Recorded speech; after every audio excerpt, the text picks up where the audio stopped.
देशातील आणि जगभरातील मराठी बांधवांना महाराष्ट्र दिनाच्या मी खूप खूप शुभेच्छा देतो। महाराष्ट्र दिन हा याकरता महत्त्वाचा आहे की या भारतातलं सर्वात पुरोगामी आणि प्रगतिशील राज्य म्हणून महाराष्ट्राकडे पाहिलं जातं।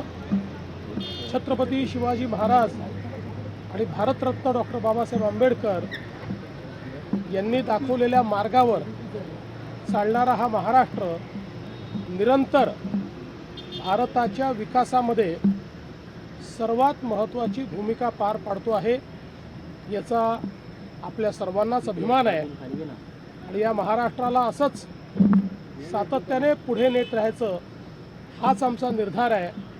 महाराष्ट्र थांबणार नाही हा आमचा निर्धार आहे आणि याच महाराष्ट्राला $1 ट्रिलियन इकॉनॉमी करण्याचा आमचा संकल्प आहे। शेवटच्या माणसापर्यंत विकास पोचवून सर्वांना सोबत घेऊन विकसित महाराष्ट्र घडवायचा असा एक निर्धार आणि निश्चय आज या महाराष्ट्र दिनाच्या निमित्ताने आम्ही करतोय।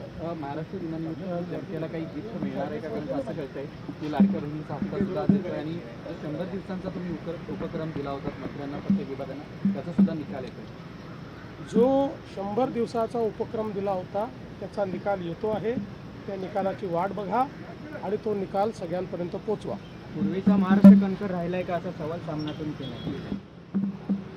काहीतरी ठेवा, कुठला तरी दिवस। आज महाराष्ट्र दिन आहे आणि या निमित्ताने मुख्यमंत्री देवेंद्र फडणवीस बोलत होते। या ठिकाणी सर्वांना, मराठी बांधवांना महाराष्ट्र दिनाच्या त्यांनी शुभेच्छा दिलेल्या आहेत। तर महाराष्ट्र विकसित कसा होईल, प्रत्येक महाराष्ट्रातल्या कानाकोपऱ्यातल्या माणसापर्यंत विकास पोहोचला पाहिजे हा आमचा निर्धार आहे, असं या ठिकाणी मुख्यमंत्री देवेंद्र फडणवीस यांनी म्हटलं आहे। लोकशाही मराठी ऐका, पहा, जागरूक रहा।